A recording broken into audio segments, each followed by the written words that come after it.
Good afternoon. My name is Nadia Komrynski-McConnell. I'm president of the U.S.-Ukraine Foundation. Last September, we gathered here to sound the alarm for Ukraine. At that time, we heard about and discussed the political, military, financial, and humanitarian assistance needs of the people of Ukraine in their struggle for the values we all too often take for granted. We are back here today to acknowledge the growing human and economic cost of Ukraine's continuing battle for freedom. We gathered to better understand the current situation and needs of those most affected by the war since September, 6 months hence. This cost is not only in the growing numbers of deaths and ruined lives, but also in terms of destroyed livelihoods. Factories, businesses, and mines have been destroyed, while key enterprises producing unique technologies have actually been dismantled and relocated to Russia. So much for a hybrid war. Putin has used every weapon and strategy of war that goes back to Stalin and Hitler times. The broader context continues to be the failure of diplomatic initiatives from Budapest to Minsk, and Putin's outrageous violation of human rights, most clearly personified by the detentions of Nadia Savchenko and at least 31 other political prisoners, and of course the ongoing, deepening persecution of Crimean Tatars. Over 200 soldiers and civilians have been killed since Minsk II, and hundreds injured. Again, so much for the truth of Minsk II and the ceasefire. I thank the House and Senate Ukraine caucuses for co-sponsoring this event. I extend the Foundation's deepest gratitude to our sponsoring organization, especially the Yurkyu Family Fund and Ambassador Timur Yakubashvili and his new International Leader Institute, whose support have made this event possible. And of course, I extend special thanks to the Embassy of Ukraine for the support and cooperation we always receive, as well as today to our co-host, the World Affairs Council of America. I now would like to invite Ambassador Chali to extend some greetings. Thank you.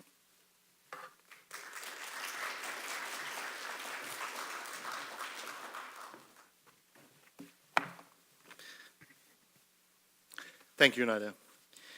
Your Excellencies, ladies and gentlemen, dear friends, I would like to praise the effort of the US-Ukraine Foundation for organizing this forum. Thank you all who joined this initiative to make it happen on the Capitol Hill today. The World Affairs Council of America, the US Institute of Peace, US-Ukraine Business Council, Yurkyu Family Fund, New International Leadership Institute, Ukrainian Congress Committee of America, MIST and Wiener Group, and for co-sponsoring our Ukrainian caucuses in Senate and Congress, House of Representatives. Thank you all for coming here today to show your support, raise awareness about challenges that Ukraine is facing and bond our efforts to withstand them. It is very symbolic that we have gathered on Capitol Hill, a beacon of democracy, as President of Ukraine, Petro Poroshenko, has addressed it during his speech before the joint session of the US Congress in September 2014. And since then, Ukraine has been receiving a very strong support to enhancing its defense capacity, implementing reforms, and strengthening its democratic institutions. The support that we are very grateful for, and that has become critical in consolidating the international effort and maintaining the transatlantic solidarity with Ukraine, and especially the very important and critical role of the United States to keep in this unity, transatlantic unity, and solidarity with Ukraine. And especially important now because, this war continues with another type of hybrid war, with information propaganda attack, not only in Ukraine, but also in Europe, in the neighboring countries. Today we all expect the President of Ukraine speaking on the Hill again, sharing his vision with this distinguished audience of friends as he arrives to Washington, D.C. to participate in the Nuclear Security Summit to represent a country that has been one of key contributors to security of international order. These contributions we can imagine even in Ukraine, that we are to pay such a huge price for security and freedom, not in Ukraine only, not only in Europe, but also in the world. 2,700 soldiers and more than 10,000 civilians has become one of the biggest tragedies in Europe and for Europe in the modern era. And we still lose our people. We still fight for the freedom in dignity. And that peace process now continues, but at the same time when we discuss and compare, you can compare that with Afghanistan campaign or the long Palestinian-Israeli conflict and in the Middle East. For all these decades, it was not only, but 24,000 people that's killed. In our case, in Ukraine, more than 50% of that. So it is not about figures. It is simply want to demonstrate what's the price we paid now and our people pay. It has been 2 years ago, in March 27, 2014, when the democratic vote in 100 votes at the UN General Assembly has condemned the Russian brutal violation of international law and its illegal annexation of Crimea. Since then, Ukraine fights, bleeds, and calls for the continued focus and engagement of the world. The war that took lives of more than 2,700 people that I just mentioned, it's simply not only challenge, maybe it's a real threat for international order for the future. And, the fight that has left 2 million people displaced and hundreds imprisoned. I would like to thank the United States and all of you for the continuous effort to release of our heroic pilot Nadia Savchenko and all illegally imprisoned Ukrainians held in Russia and in Donbass. We should not rest until they are safely back home. Never. The same thing with Crimea. We will never agree with this occupation. And it takes a long time maybe, but definitely Ukrainians will fight for that because it's a violation not only human rights. Crimean Tatars, they are all Ukrainians who live there, and including Russians, by the way, who live now in Crimea.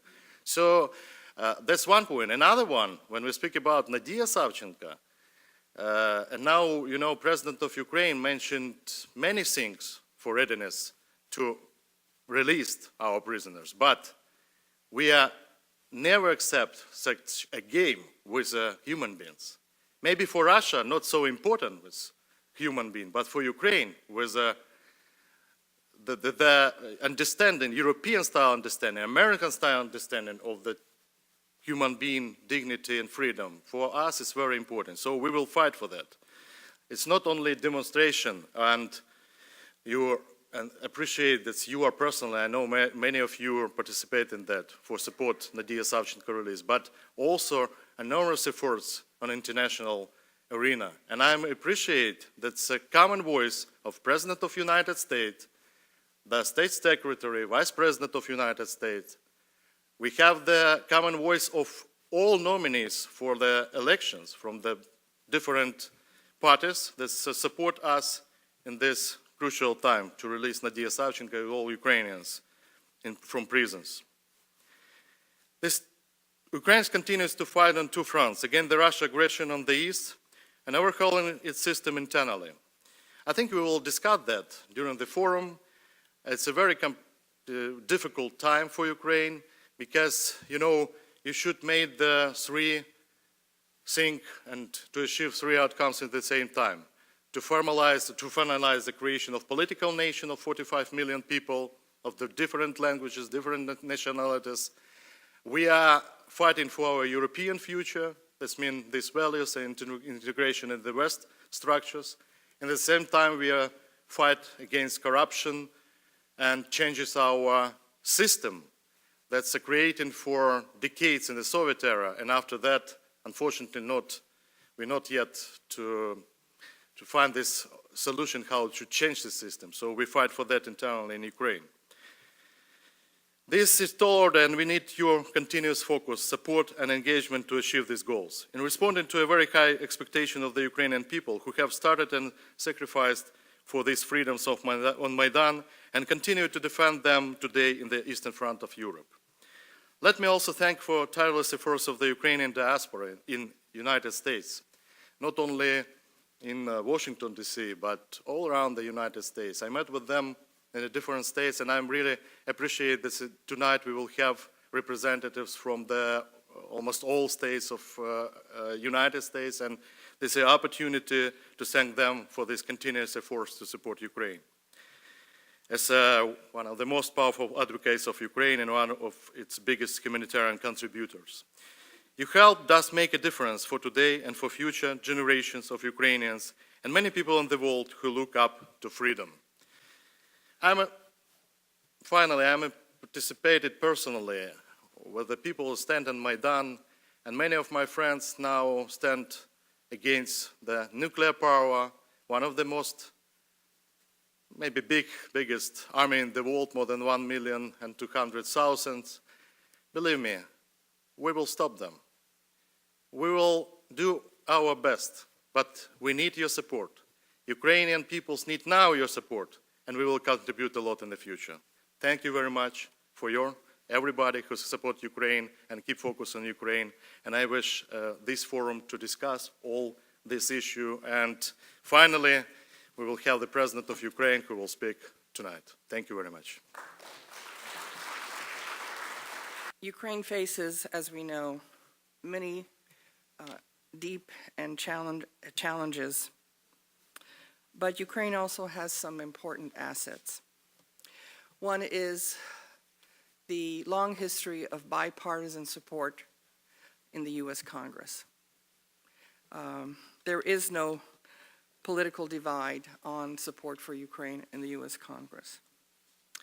The other is that we continue to grow our network of Friends of Ukraine, which includes former ambassadors who served in other countries, other experts. And also we continue to bring together new organizations who are more engaged with Ukraine. And so today it is my pleasure to introduce Bill Clifford, President and CEO of the World Affairs Council of America, who is a new member of the Friends of Ukraine Circle in Washington. Bill, thank you. The Foundation, under the leadership of Nadia McConnell, has been one of the organizations at the forefront of helping Ukraine make the transition into a modern democratic society. The Foundation's civil society programs have trained a generation of Ukrainians in the importance of political participation and civic responsibility, and they are now playing a role in the humanitarian relief efforts in Ukraine. The World Affairs Council's national membership, 95 councils across the United States, nonprofit, nonpartisan organizations that convene leaders to discuss complex issues, has been keenly following the developments of Ukraine, and the subject has been part of our annual dialogue at the national conference we hold every year in November in Washington, D.C. Much of the public's focus, as you know, has been on the military, political, and economic dimensions of the conflict with Russia, but an equally important area is the humanitarian situation, which, unfortunately, has not received the proper attention it's due. The conflict has created a humanitarian crisis that has affected millions of Ukrainians, with children and the aged most at risk. It is estimated that 3.7 million people have been affected by the conflict, of which 3.1 million are in need of humanitarian aid. Specifically, the conflict has impacted 580,000 children in the non-government controlled zone and along the conflict line. In addition, over 250,000 children have been displaced throughout other parts of Ukraine and need to be integrated into their new environments. The humanitarian effort has been marked by a lack of many health services and medicines, restrictions on freedom and movement and humanitarian access due to the continued fighting and security concerns, also to sanitation problems and problems of supply of basic food items and potable water. The international community has stepped forward to meet the challenges. The United Nations, the European Union, and the United States, among others, have provided assistance, but quite frankly, much more can be done. That is why today's conference is so important.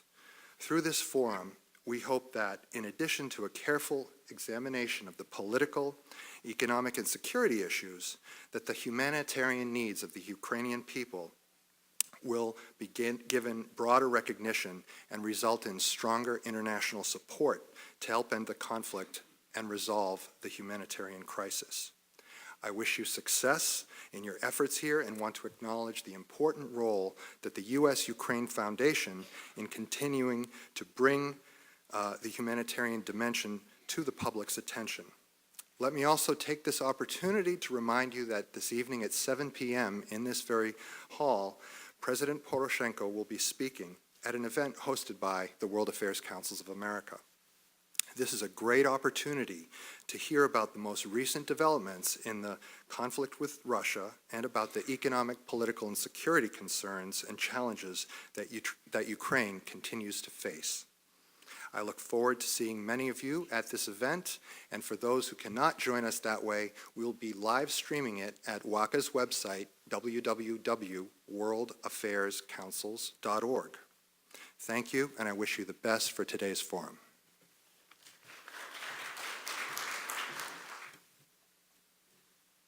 Now I will ask Orest, our forum moderator, to come and begin our program. Orest has been with the Commission on Security and Cooperation in Europe since 1981 and has been involved in just about all of the legislative activities that have gone on in Congress, and is the go-to person for most people in the U.S. government. So we are very honored to have him here as our forum moderator. Is our guest speaker here? Okay, Orest, take it away. We have terrific individual speakers and panelists, a great lineup of some of the top experts, folks with vast government and NGO experience, analysts, current and former diplomats, and other policy practitioners, program implementers, NGOs that have worked on the ground in a very concrete way. You'll be hearing from one of those people in the first panel. And I've had the privilege of interacting and working with many of them over the years in one capacity or another, and can assure you that even beyond their expertise is a real commitment to strengthening U.S.-Ukrainian relations and to help Ukraine to develop its democracy, economy, and security. With that, is Kurt Volker here yet? And then all right, sounds good. Then I'll introduce Kurt when he comes here, and maybe we could have the panel come up right away and just sit here time being. Okay, well, let's jump ahead a little bit to the first panel. First panel is on the human costs of the war, or the humanitarian component. And it's a topic that perhaps hasn't always received the attention it should, notwithstanding that it was an important theme at last September's U.S.-Ukraine Foundation Conference. I know it's been covered at other venues, including the U.S. Institute of Peace and elsewhere. You know, this being Washington, the focus probably understandably tends to be more on the policy-related aspects that pertain to Ukraine. And that, of course, is very important. But it's also very useful and informative to hear from individuals knowledgeable and directly involved in assisting Ukraine, including NGOs working on the ground in Ukraine. And just as a sidebar, the human cost is very real. You know, according to the USAID fact sheet I just read that was put out a few weeks ago, there are more than 9,000 documented dead, and that's a very conservative number. 21,000 documented injuries, again, no doubt very conservative. 800,000 IDPs in Ukraine, more than 1 million in other countries, and more than 3 million in need of humanitarian assistance. That's according to the UN. And perhaps the first panel, I'll introduce you, and you could perhaps come by and take your places here. I'll start off with the speakers, but you know who you are, so you could come up. The first, and I'll end with the moderator. But the first speaker on the panel is Ambassador Melanne Verveer. She's Executive Director at the Georgetown Institute for Women, Peace, and Security at Georgetown University. She served in the Obama administration from 2009 to 2013 as the first ever U.S. Ambassador at Large for Global Women's Issues. Previously, Ambassador Verveer served as the chair and co-CEO of the Vital Voices Global Partnership, co-founded with Hillary Clinton in 2001. And during the Clinton years, Melanne Verveer served as assistant to the president and chief of staff to First Lady Clinton. Also, she was executive director for People American Way and coordinator for civil rights and urban affairs at the U.S. Catholic Conference. Dawn Calabia is senior honorary advisor to Refugees International. She co-authored the Brookings Report, Improving U.S. IDP Policy, previously deputy director of the UN Washington Information Office and senior external relations officer at the UN High Commissioner for Refugees, Washington. She also served as the U.S. Catholic Conference's Director for Refugee Policy and the House Foreign Affairs Committee staff. She is a founder of the Women's Refugee Commission. Dr. Ulana Suprun is the Humanitarian Initiatives Director of the Ukrainian World Congress and founder and director of Ukrainian NGO Patriot Defense, which provides tactical, medical, and trauma care courses and medical supplies for Ukrainian warfighters, combat medics, and military and civilian doctors. Dr. Suprun is a consultant to the Ukrainian Parliamentary Committee on Healthcare and also the director of the School for Rehabilitation Medicine at the Ukrainian Catholic University in Lviv. A board-certified radiologist, she moved to Ukraine at the start of the Maidan Revolution of Dignity, during which time she joined the medical volunteers providing care to the injured at the height of the revolution, and she currently resides in Kyiv. And our moderator will be Ambassador Clifford Bond, a retired Foreign Service officer who served as U.S. Ambassador to Bosnia and Herzegovina in 2001 to 2004, and as Special Envoy for Srebrenica in 2007 and 2008. Ambassador Bond served as coordinator of assistance to Ukraine in the U.S. Embassy in Kyiv from shortly after Russia's war against Ukraine started in spring of 2014 until last fall. In fact, Cliff was supposed to initially stay out in Kyiv for only 4 months and ended up staying for 18 months. Among his many other posts in his career, he served at the U.S. mission in the EU in Brussels and various U.S. embassies in Europe. And I have to be a little parochial here. He also served as the State Department Special Advisor to Congress's Helsinki Commission back, I think it was about 8-9 years ago, which is where I first had the pleasure of getting to know Cliff. Until the end of 2011, he was Vice President of the American University in Bosnia-Herzegovina. Now, what we'll do is, we've introduced the panel, but since Kurt Volker has beat the traffic and is here now, I'll take advantage of time to introduce him, and then you could come up and give your presentation. So, Ambassador Kurt Volker is Executive Director of the McCain Institute for International Leadership. He joined the Department of State as a Foreign Service officer in 1988 and served as a legislative fellow to Senator John McCain from 1997 to 98.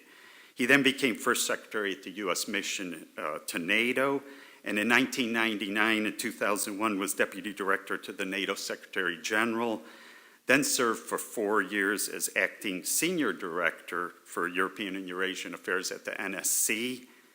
And between 2005 and 2008, Ambassador Volker served as Principal Deputy Assistant Secretary for European and Eurasia Affairs, responsible for U.S. policy towards NATO and the OSCE and U.S.-EU relations. In fact, I remember Ambassador Volker testifying before a commission during that time, and even since then, I believe, if I'm not mistaken, in your newer capacities. In July 2008, he was appointed the U.S. Permanent Representative to NATO, and in 2011, he joined BGR Group, where he headed international operations before joining the McCain Institute. Ambassador Kurt Volker, please.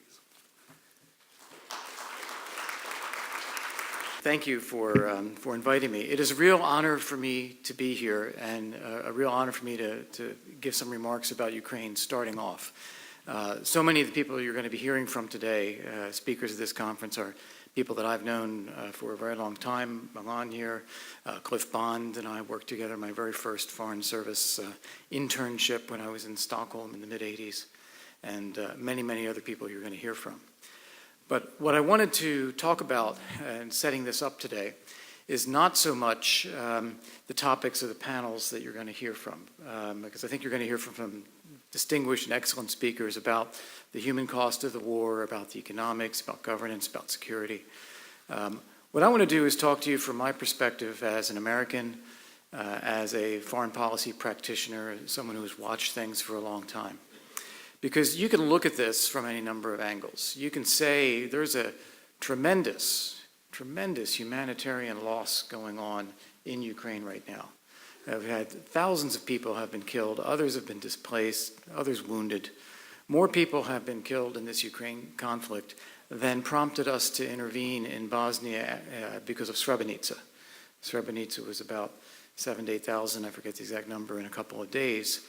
And that motivated us to taking action. But we've seen more than that play out over a slower period in Ukraine and has not motivated us to take the same kind of action. So there's a humanitarian reason. But that's not, to me, the most compelling one alone. There's also there's a question about the European security architecture. You know, if you think about the end of the Cold War, how we came out of that Cold War, Europe had been divided for so long. Ukraine and the countries, in one book referred to as the Bloodlands, places that had tremendous humanitarian loss during World War II, suffered before that under the famine, under Stalin, suffered after that under renewed Sovietization and a brutal regime under Stalin. Never really had the same opportunity and potential as Western Europe. But when the wall came down and when the Warsaw Pact came down and finally the Soviet Union was dissolved, people in this part of the world had a chance to establish their own identities and their own nations, their own independence, their own sovereignty all over again. And they did that with great patriotism, with great optimism, with great vigor. And we saw tremendous examples of success, Poland, for example, or Hungary, where I had served. But in the case of Ukraine, it had always been a bit held back, partly the long Soviet legacy, partly some bad governance there, partly a lot of pressure from Russia. But we had in place a security architecture. We had, starting with the Charter of Paris for a New Europe in 1990, several documents agreed through the Organization for Security and Cooperation in Europe, the NATO-Ukraine Commission with NATO, also the NATO-Russia Founding Act with NATO and Russia, also the Budapest Memorandum. In all of these documents, we said several things over and over and over again. For those of you who are lawyers, you'll find it remarkable when you actually go through the documents created during this period of time where we repeated and repeated the same message. all of us, including Russia, respect the territorial integrity and sovereignty of all European states, and we undertake to refrain from the threat or use of force. This was repeated again and again and again. We had in place the CFE Treaty, Conventional Armed Forces in Europe, to remove and thin out the number of conventional weapons to make it harder to conduct military operations. We had the Vienna document, which required notifications about concentrations of any military force to give early warning. We had the Budapest Memorandum, which gave Ukraine the confidence to get rid of its nuclear weapons because it was being told by Russia, the United States, the UK, France, that we would guarantee the sovereignty and territorial integrity of Ukraine. Well, that security architecture is under threat today. We have seen Russia invade neighboring countries, Georgia, Ukraine. We've seen them occupy territories, South Ossetia, Abkhazia, Ukraine again. We've seen them annex territory, Crimea. We've seen them declare some of these territories to be independent states, such as Abkhazia and South Ossetia. We've seen them have de facto undeclared occupations, such as Transnistria in Moldova. We've seen them change borders by force. We've seen them annex territory, things that we had not seen in Europe since World War II, and things that we deliberately set out to prevent with that security architecture. And to see that torn up and to not have a reaction from our side is also concerning. But that alone is also not the principal reason that I think we need to care about this. We should care on the human side. We should care on the security exercise side as well, but there is more. We have, as a nation, a commitment to our own core values and our own security. We believe in freedom, democracy, market economy, rule of law, human rights, security, and the ability of people to choose their own futures, their own destiny. That's the United States. That's what we believe in. And when we see these values being realized by people in the world who share those values and have the opportunity to establish those things for their own countries and be successful, we are living in a better world. We are living in a world where we can trade, where we can travel, where we can have friends and allies. We see a rising tide that benefits all of us, including the United States. We are more secure if Europe is secure. Just like we're more secure if Japan is secure. We're more secure if South Korea is secure. We're more secure if the Middle East would be secure. And quite frankly, we have countries, and Ukraine is one of the most important ones, that sits in this, and I hate to use the phrase because it's often misused, but sits in this gray area where we have not made a commitment to Ukraine's security. It is still in that stage of aspiring to establish its own strong democracy, its own strong economy, its own sovereignty, its own security.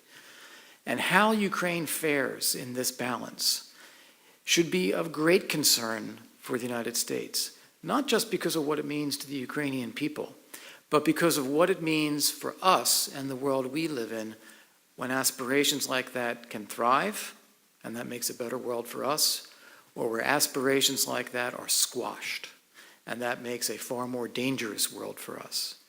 And we know from history, decades and decades of experience, that when we see our values advancing in the world, we are safer.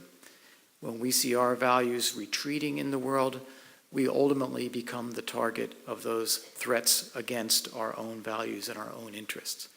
So it's imperative for us, not only for the humanitarian issues and the human rights issues, not only for the European security architecture issues, or not for any of the other reasons that are very good reasons that we talk about and we'll hear in the panels today, but simply out of a raw sense of self-preservation and of national interest. I think we owe it to ourselves and to our Ukrainian friends and allies to do much, much more to help Ukraine succeed today. I think if we do not, we will live to regret it for a very, very long time. Thank you very much for having me.